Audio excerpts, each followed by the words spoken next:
Mayor Eisenberger. Thank you. In my mind, the only thing that's out of control is the rhetoric that we're trying to kind of listen to on many of these topics today. So one of the issues that has been in our area of responsibility is our infrastructure. Our infrastructure is a massive deficit. In fact, that's the part that's out of control. And have we managed to get on top of that at any level? I don't think so. So just to go back to kind of the infrastructure deficit, through you, Madam Chair, to Dan McKinnon. I mean, the overall infrastructure number is some $3 billion. Whose infrastructure deficit is that, in fact? I mean, is it Council's infrastructure deficit, or is it, Ward 6 or Ward 7, or is it just all the taxpayers that have this deficit that they have to deal with at some point in their future? I know the answer, but I want to hear it from you. Through you, Madam Deputy Mayor, certainly with the water system and the sewer system, it's all of the users of that system that are that own the deficit. Right. Thank you, Mayor. Thank you very much. And so, to suggest that there's an affordability issue, when in fact, and I'll ask you this question, we have one of the lowest rates for water and sewer, in fact, in the province. So we had a mapping that was done. Out of 14 out of 15, I believe, but maybe Dan, you could confirm that once again. So out of the major municipalities, we are either not the lowest, but close to the lowest in terms of water rates. Is that correct? Thank you. Mr. McKinnon.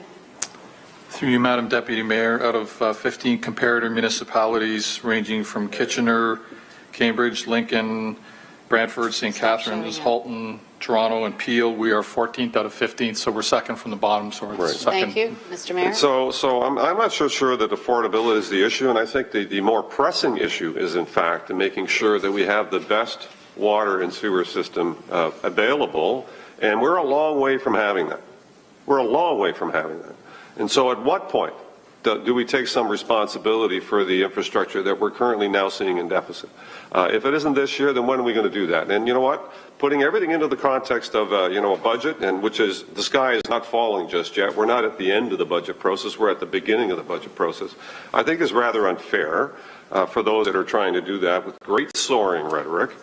So let's be mindful of the fact that we have a responsibility to look after our system. And to be in denial about the infrastructure that we currently are already not funding to the degree that we should is, I think, a very problematic issue. So to have marginal increases, as we've had done in the past, that allows us to actually do the upgrades at our sewage treatment plant that we've done significant benefit to, that has improved not only the water quality in the harbor, but has improved the water quality throughout all of the water courses, and it has improved the water quality that we deliver to our residents. Those are important issues. I don't know that we back away from those issues.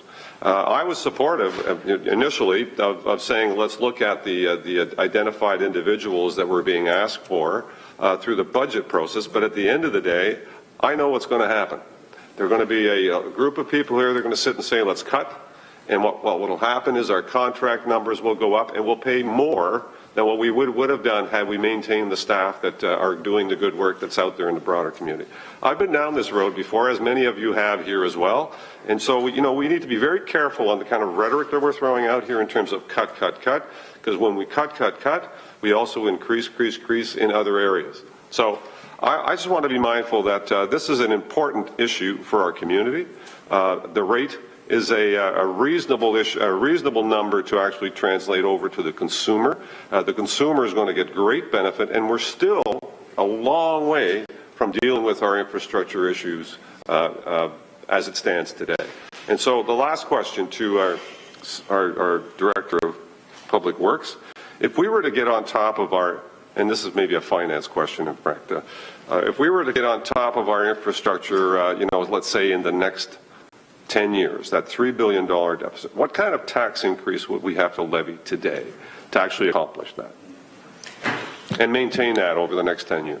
So through you, Madam Deputy Mayor, to address our annual infrastructure deficit represents approximately $195 million. To address that would require a dedicated 3% levy increase each and every year for the next 10 years.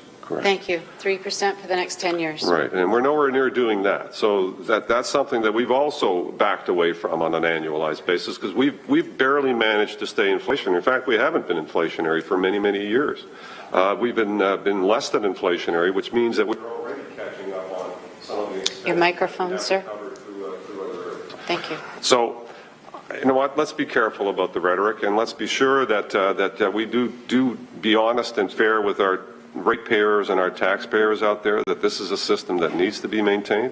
I think rather than having an annual increase of 10%, which we may have to do if we back away from it now, so at some point we have to play catch up, let's stay incremental on the water and sewer rate, and let's provide our customers out there and our citizens out there the best we can provide today with reasonable rates, and I think that's exactly what we're doing. So I support the recommendation. Thank you. So far, I